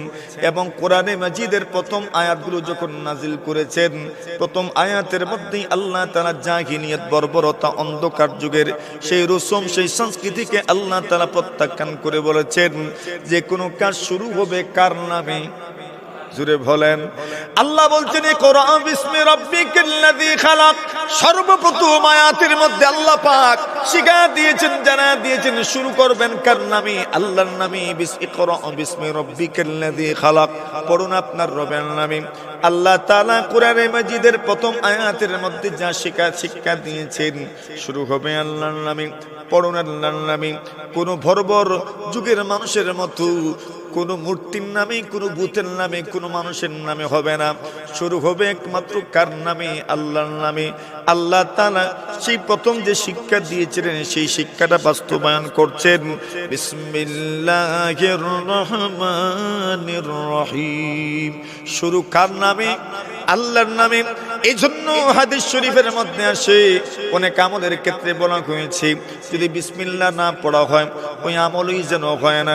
আল্লাহর হাবিব সাল্লাল্লাহু আলাইহি ওয়াসাল্লাম বলেন, যখন ঘুমাইবা, ঘুমানোর সময় বিসমিল্লাহ পড়বা। রাসূল বলছেন যখন দরজা লাগাইবা, দরজা লাগানোর সময় কিন্তু বিসমিল্লাহ পড়ে দরজা লাগাইবা। সুবহানাল্লাহ বলেন। আল্লাহর হাবিব বলেন, দরজা বন্ধ করো, দরজা বন্ধ করো, ওয়াযকুরু ইসমাল্লাহ, দরজা বন্ধ করার সময় আল্লাহর নাম নিও। আল্লাহর হাবিব বলেন, যখন তুমি তোমার খাবারের ডেক, তরকারির ডেক দেখে রাখবা, আল্লাহর হাবিব সাল্লাল্লাহু আলাইহি ওয়াসাল্লাম বলেন ওই ডেকগুলো ডেকে রাখবা, খাবার প্লেটগুলো ডেকে রাখবা এবং আল্লাহর নাম পড়বা। আল্লাহর হাবিব বলেন, পানির বোতলে আপনি বোতলের ডিফা লাগাইবেন, পানির বোতল, পানির কলস ডেকে রাখবেন। নবীজি বলছেন বিসমিল্লাহির রহমানির রহিম পড়বেন। আল্লাহর হাবিব বলেন, যখন বাতি নিবাইবেন ওই সময় বিসমিল্লাহির রহমানির রহিম পড়বেন। যখন ঘরে ঢুকবেন তখনও বিসমিল্লাহির রহমানির রহিম, বিসমিল্লাহি ওয়ালাজনা। যখন ঘরে ঢুকবেন তখনও বিসমিল্লাহ, যখন মসজিদে ঢুকবেন তখনও বলেন, তখনও বিসমিল্লাহ। যখন মসজিদ থেকে বের হবেন তখনও বিসমিল্লাহ। এমনকি সন্তান লাভের জন্য যখন বৈবাহিক জীবনে, ভালোবাসার জীবনে, বৈবাহিক জীবনে, পবিত্র বন্ধনে যখন সহবাস করবেন তখনও বিসমিল্লাহ। আল্লাহর হাবিব সাল্লাল্লাহু আলাইহি ওয়াসাল্লাম বলেন, যখন সহবাসের সময় কেউ বিসমিল্লাহ পড়বে, নবীজি বলেন আল্লাহ পাক তাকে এমন সন্তান দিবেন যে সন্তানের মাধ্যমে ওই বাবা মা কোনোদিন ক্ষতিগ্রস্ত হবেন না। সুবহানাল্লাহ, কি সুন্দর দোয়া। ইমাম বুখারী বাব আনছেন, ইমাম বুখারী বাব আনছেন, একটা অধ্যায়, একটা শিরোনাম আনছেন, আত-তাসমিয়াতু ফি কুল্লি শাইইন ওয়া ইনদাল বিকা। ইমাম বুখারী বলেন সবকিছুর শুরুতে বিসমিল্লাহ, এমনকি সবাসের সময় বিসমিল্লাহ পড়বে। নবীজি বলেন যদি কেউ ওই সময় বিসমিল্লাহ পড়তে পারে, আল্লাহুম্মা জান্নিবনা শাইতান ওয়া জান্নিবিশ শাইতানা মিম্মা রাযাকতানা, আল্লাহ তাআলা আমাদের থেকে শয়তানকে দূরে রাখেন এবং যে নিয়ামত আপনি আমাদেরকে দান করবেন, যে সন্তান দান করবেন, সেই সন্তানকে আপনি শয়তানের প্ররোচনা থেকে, পদস্খলন থেকে আপনি তাকে হেফাজত করেন।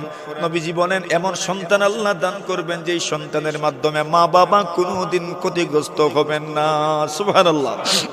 সেখানেও বিসমিল্লাহ, খাবার শুরুতেও বিসমিল্লাহ, বিসমিল্লাহি ওয়া আলা বারাকাতিল্লাহ, খাবার শুরুতেও কিন্তু বিসমিল্লাহ। আল্লাহর নামটা এই সমস্ত ইবাদতের ক্ষেত্রে আপনি এই নামগুলো স্মরণ করবেন, আল্লাহর নামে খাইবেন, আল্লাহর নামে ইবাদত করবেন, আল্লাহর নামে শুরু করবেন, সবকিছুতেই আল্লাহর নাম। নবী আকরাম সাল্লাল্লাহু আলাইহি ওয়াসাল্লাম বলেন উজুর শুরুতেও কিন্তু আল্লাহর নাম।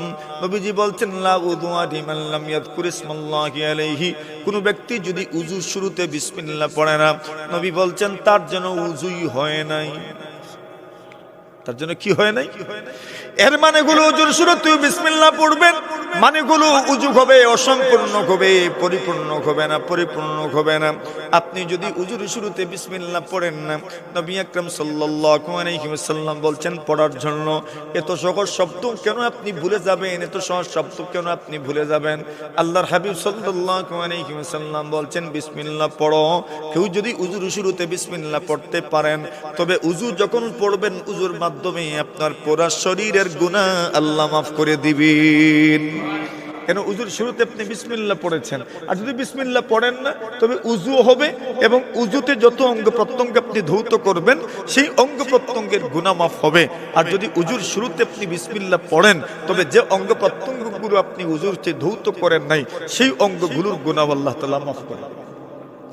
বিসমিল্লাহির রহমানির রহিম, শুরু করলাম আল্লাহর নামে, আল্লাহর নামের সাহায্য নিয়ে শুরু করছি, আল্লাহর নামের সাহায্য নিয়ে শুরু করছি, আল্লাহ তাআলার নামের বরকতে শুরু করছি। বিসমিল্লাহির রহমানির রহিম, আলহামদুলিল্লাহি রাব্বিল আলামিন।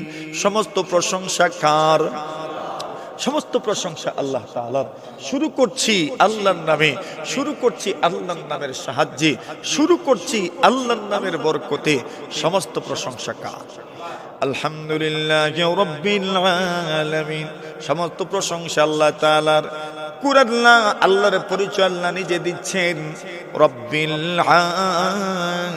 আলামিন, যিনি সারা বিশ্বের, সারা জগতের প্রতিপালক, সারা জগতের মালিক যিনি, সারা জগতের প্রতিপালক যিনি, সেই মহান আল্লাহ তাআলার জন্য সমস্ত প্রশংসা।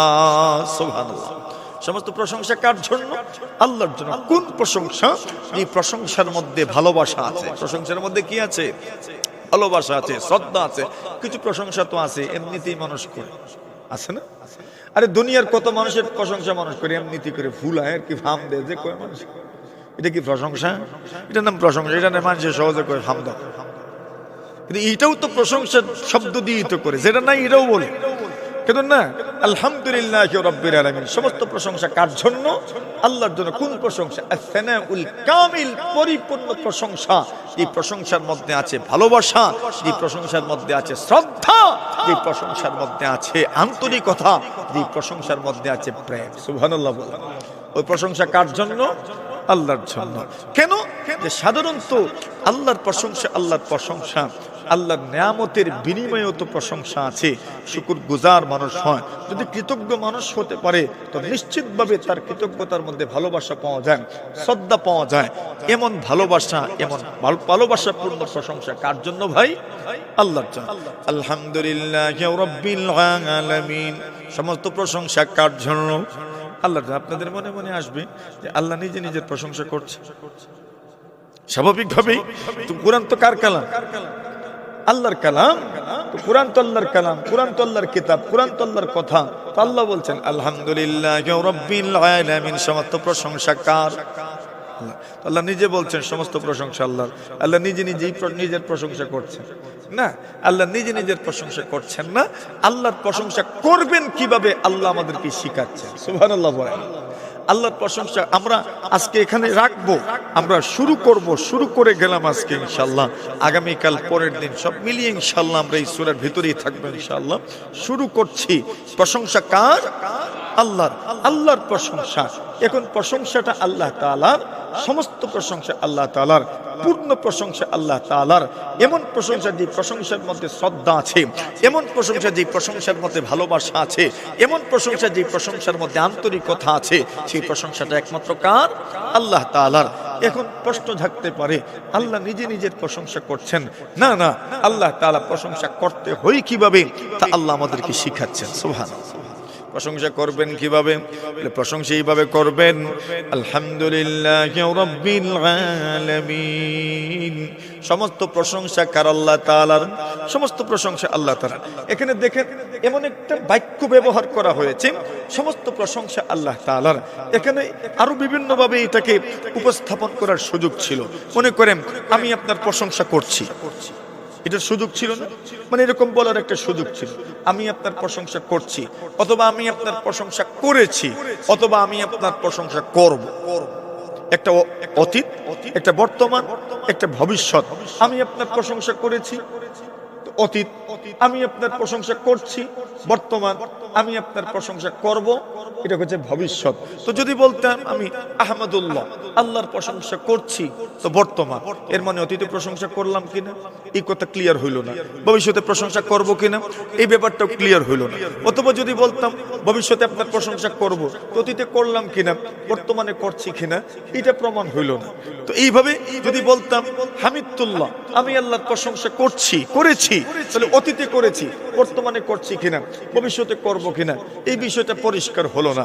এই জন্য এমন একটা শব্দ আল্লাহ বলছেন তোমরা ব্যবহার করো, এই শব্দের মাধ্যমে প্রমাণ হবে অতীতেও সমস্ত প্রশংসা আল্লাহর, বর্তমানের সমস্ত প্রশংসা আল্লাহর, ভবিষ্যতের সমস্ত প্রশংসা কার? আল্লাহ বলছেন আলহামদুলিল্লাহ, সমস্ত প্রশংসা কার?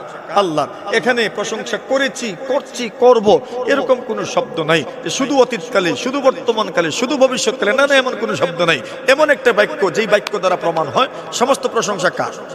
আল্লাহর। এতে আমি প্রশংসা করি বা না করি, সমস্ত প্রশংসা কার? আল্লাহর। এমন নয় যে আমি যখন প্রশংসা করব তখন আল্লাহর প্রশংসা, আমি যখন প্রশংসা করলাম না তখন আল্লাহর প্রশংসা নয়। না না, আমি বলে দিচ্ছি একসাথেই সমস্ত প্রশংসা কার? এতে আমি প্রশংসা করি বা নাই করি, আমার শারপিংকের মানুষ আল্লাহর প্রশংসা করুক বা নাই করুক, সমস্ত প্রশংসা কার? হ্যাঁ, সমস্ত প্রশংসা আল্লাহ তাআলার। এই দুনিয়াতে আপনি দুনিয়ার কোন মানুষের প্রশংসা করুন অথবা আমি আল্লাহর প্রশংসা করুন, সমস্ত প্রশংসাই কার? এমন একটা শব্দ আমরা বলেছি, এই শব্দের মাধ্যমে প্রমাণ হয় যে সমস্ত প্রশংসা কার জন্য? আলহামদুলিল্লাহি রাব্বিল আলামিন। সমস্ত প্রশংসা কার? আল্লাহ তাআলার। শব্দের মাধ্যমে প্রমাণ হয় যে এমন একটা শব্দ আমরা বলছি, আল্লাহ আমাদেরকে শিখাচ্ছেন কি বলবো, যে সমস্ত প্রশংসা কার? আল্লাহ তাআলার। এই শব্দটা বলার মাধ্যমে আল্লাহ তাআলার জন্য সমস্ত প্রশংসার ব্যাপারটা পরিষ্কার হয়ে গেল। তো এই শব্দটাই ভ্যাস, আল্লাহ এটাই আমাদেরকে শিখাচ্ছেন। সমস্ত প্রশংসা কার ভাই? আল্লাহ তাআলার। দেখেন সমস্ত প্রশংসা আল্লাহ তাআলার, এই শব্দের মাধ্যমে এটা প্রমাণ হয়। এজন্য এই শব্দের মর্যাদা এত বেশি যে এই শব্দ এবং লা ইলাহা ইল্লাল্লাহর মধ্যে মানুষ তুলনা করার একটা পর্যায়ে এই শব্দটা এসে গেছে। আচ্ছা, কথাটা বোঝার জন্য আপনি বলি, আপনারা বুঝেন না এই কোনো কথাটা। সর্বোত্তম শব্দ যদি আমাদেরকে কেউ জিজ্ঞাসা করে যে সবচেয়ে উত্তম বাক্য কোনটা, নির্দ্বিধায় আমরা বলবো লা ইলাহা, কোনো সন্দেহ নাই, আল্লাহ ছাড়া কি নাই, কোনো মাবুদ নাই। এই বাক্যটাই সবচেয়ে উত্তম, সবচেয়ে আপনার সুন্দর বাক্য, সবচেয়ে উত্তম বাক্য। কিন্তু আলহামদুলিল্লাহ এই শব্দটাও এত উত্তম যে বলছেন লা ইলাহা ইল্লাল্লাহর চাইতে উত্তম তো অবশ্যই নয়, কিন্তু এই আলহামদুলিল্লাহ শব্দের অর্থের দিক থেকে, এই শব্দের মহত্বের দিক থেকে, এই শব্দের মধ্যে যে ভার আছে, যে ওজন আছে, যে আর্থিক সৌন্দর্য আছে, অর্থগত এবং ব্যাকরণগত যত সৌন্দর্য আছে, এই সৌন্দর্যের বিবেচনায় এই বাক্যটাও লা ইলাহা ইল্লাল্লাহর সাথে তুলনা করার পর্যায়ে পৌঁছেছে। এখন বুঝেন এই শব্দের মধ্যে কি পরিমাণ ওজন আছে। আলহামদুলিল্লাহ, এত উত্তম একটা বাক্য যে এই বাক্য উত্তম নাকি লা ইলাহা ইল্লাল্লাহ উত্তম, এটার মধ্যে তুলনা করার মতো একটা পর্যায়ে চলে গেছে। যদিও আমরা সবাই বিশ্বাস করি লা ইলাহা ইল্লাল্লাহর সমকক্ষ কোনো বাক্য হতে পারে না, কিন্তু আলহামদুলিল্লাহ শব্দ নবীজিও এই শব্দটার গুরুত্ব তুলে ধরেছেন। নবীজি বলছেন আফদালুয যিকরি লা ইলাহা ইল্লাল্লাহ, সর্বোত্তম জিকির হচ্ছে লা ইলাহা ইল্লাল্লাহ, ওয়া আফদালুদ দুআই আলহামদুলিল্লাহ, আর সর্বোত্তম দোয়া হচ্ছে আলহামদুলিল্লাহ। সর্বোত্তম দোয়া কি? নবীজি বলেন আফদালুয যিকরি লা ইলাহা ইল্লাল্লাহ, সর্বোত্তম জিকির হচ্ছে লা ইলাহা ইল্লাল্লাহ, ওয়া আফদালুদ দুআই আলহামদুলিল্লাহ, এবং সর্বোত্তম দোয়া হচ্ছে আলহামদুলিল্লাহ। নবী আকরাম সাল্লাল্লাহু আলাইহি ওয়াসাল্লাম বলেন সুবহানাল্লাহ নিসফুল মিজান, এই পৃথিবীর মধ্যে কোন মানুষ যদি সুবহানাল্লাহ পড়ে নিতে পারেন, নবীজি বলছেন সুবহানাল্লাহ পড়ার কারণে তার নেকির পাল্লা অর্ধেকটা ভরে যায়। নবীজি বলছেন আলহামদুলিল্লাহি মিলউহু, আর কোন মানুষ যদি আলহামদুলিল্লাহ পড়ে নিতে পারেন, নবীজি বলছেন এক আলহামদুলিল্লাহ শব্দের মাধ্যমে তার পুরাটা নেকির পাল্লা আল্লাহ তাআলা ভরে দেন। আলহামদুলিল্লাহ শব্দের মধ্যে এত ওজন যে এই শব্দটা যদি কেউ পড়ে নিতে পারে দিল থেকে, আল্লাহ তাআলা পুরাটা নেকির পাল্লা ভরে দেন। সুবহানাল্লাহ।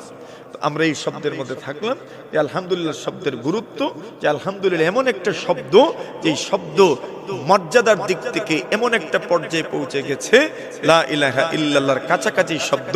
যেন নবীজি নিজেই বলছেন সর্বোত্তম জিকির হচ্ছে লা ইলাহা ইল্লাল্লাহ, আর সর্বোত্তম দোয়া হচ্ছে আলহামদুলিল্লাহ। আমরা শিখলাম আল্লাহর প্রশংসা কিভাবে করতে হয়। এখন আল্লাহর জন্য সমস্ত প্রশংসা, এই বাক্যটুকু আমরা জানলাম। আল্লাহর পরিচয় সামনে আসছে। উনি কে? বলে রব্বিল আলামিন। উনি হচ্ছেন বিশ্ব জগতের পালনকর্তা। জগৎ বলতে কি, এখানে কাকে বোঝানো হয়েছে, কতটা জগৎ এই দুনিয়াতে আছে, সে বিষয় নিয়ে কিছু কথা হবে। এরপরে আল্লাহর পরের গুণ আলোচনা হবে, আর রহমান আর রাহিম। রহমান বলতে কি, রাহিম বলতে কি। এরপরে আল্লাহর গুণ বর্ণনা হচ্ছে, মালিক ইয়াউমিদ্দিন, বিচার দিনের মালিক। বিচার দিনের মালিক বলতে কি। এরপরে আল্লাহ বলছেন মানুষ আল্লাহর কাছে এইভাবে বলে ইয়াকা নাবুদু, আমরা আপনারই ইবাদত করি। আচ্ছা, আমি একাই ইবাদত করলে আমরা ভুলি, আমি সকলে ইবাদত করলে তো আমরা বলি, একাই ইবাদত করলেও তো আমরা বলি আমরা আপনার ইবাদত করি। আচ্ছা, আমি যখন একা একা ইবাদত করছি তো আমরা বলবো কেন? আমি না বলবো তো আমি না বলে আমরা কেন বলছি? আবু ইয়াকা নাস্তাইন, আপনার কাছেই আমরা সাহায্য চাই। সাহায্য কেনই বা আল্লাহর কাছে চাইবো? এই বিষয়গুলো ইনশাআল্লাহ ধারাবাহিক আমরা আলোচনায় নিয়ে আসবো। আল্লাহ তাআলা আমাদেরকে ধৈর্যের সাথে কথাগুলো বুঝার, অনুভব করার, উপলব্ধি করার তৌফিক দান করুন। সবাই বলি আমিন। তবে আপনারা এই যেভাবে মনে করেন অনেক পরে পরে আসেন, এইভাবে যদি আসেন তো আমরা তো দেরি করে আসবো। তফসির আপনারা আয়োজন করছেন, আপনাদের এলাকার তফসির, এলাকাবাসীর উদ্যোগে, শিরোনামা এলাকাবাসীর উদ্যোগে একটা তফসির মাহফিল। শারপিংয়ের মানুষ তো ওয়াজ ভক্ত মানুষ, ওয়াজ শুনে, তফসির শুনে, তো এখানে খামখেয়ালি করার কোনো সুযোগ নেই। ইনশাআল্লাহ উলামায়ে কেরাম আসবেন, সহি শুদ্ধভাবে আল্লাহর ঘর মসজিদে বসে কোরআন নাজিলের মাসে কোরআনের সহি শুদ্ধ কথাগুলো আপনাদেরকে শোনাবেন। আমরা কিছু জানার সুযোগ হইল। মাদ্রাসায় পড়ার তরে ভাই আর সুযোগ নাই, ঠিক না? আমরা যে যাবো এমন কোনো সুযোগও তো আমাদের নাই। তো কমপক্ষে আল্লাহ তাআলার কোরআনের তাফসীরে যদি আমরা কিছুটা সময় বসতে পারি তো আল্লাহকে তো কিয়ামতের দিন দেখাই দিতে পারবো। যুবকরা তাফসীরের আয়োজন করছে, কত বড় দিল নিয়ে তারা আয়োজন করছে, বড় আশা নিয়ে তারা আয়োজন করছে যে আমাদের এলাকার লোকজন আসবে, বসবে, মুরব্বীরা আসবেন, বসবেন। এখন কি মুরব্বীদের আসার দরকার না? তো দরকার কি শুধু মুখ দিয়ে লইব নেওয়া লাগবো?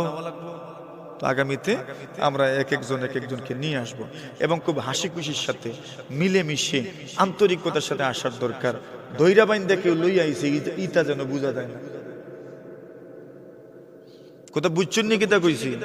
সেরাবাইদি চাইলে বোঝা যায় তো খুশি হয়ে আইছি। সেরাবাইদি চাইলে যদি বোঝা যায় বলে সে মনে দরিয়া লই আইছে, ইজাত সেরা লই আবার দরকার। কোথা বুঝছেন নি? সাবকল এখানে যারা আছেন মাশাআল্লাহ কত সুন্দরভাবে আসছেন, আপনারা বসছেন, আলহামদুলিল্লাহ। তবে এটা মনে করিয়েন না যে লোকজন কম হইল আমার অসুবিধা, আমি একজন হইলে বাস করতে, কথা বুঝছেন? যা বলার একজন কেউ বল, আমার কোনো অসুবিধা বলতে পারি। এজন্য আমার ভাইয়েরা আয়োজন করছে, আমাদের মূল্যায়ন করা দরকার, কদর করা দরকার। এরা কত আন্তরিকতার সাথে টাকা পয়সা খরচ করে এরা আয়োজন করছে, এদের মনের একটা চাহিদা আছে না, মনের একটা খুশি তো আছে। আচ্ছা, আমাদের মুরব্বীরা কি পরিমাণ মূল্যায়ন করলেন, আমাদের বড় ভাইরা আমাদেরকে কি পরিমাণ মূল্যায়ন করলেন, মাতুন না আপনারা? এটা তারা দেখতো নাই, মাতুন নাই। তো বাস আমাদের ভাইদেরকে সহযোগিতা করা দরকার, মনোবল বাড়ানোর দরকার, এদেরকে হিম্মত দেওয়ার দরকার। আল্লাহ তৌফিক দান। আমি তো এমন নতুনও না, আমি তো আপনাদের এখানে আসছি। তো যদি এখন কম থাকেন আর আগামীতে ওয়াজে দাওয়াত দেন তো আইতাবেন না আমরা। কই মুজে এরা রমজান মাসে গেলাম, আইলো না, বুঝছেন নি? সাবকল কষ্ট পাইছেন নি আপনারা? রমজানে তো তারাবি লম্বা, এই জন্য কষ্ট হয়, এটা বুঝি আমরা।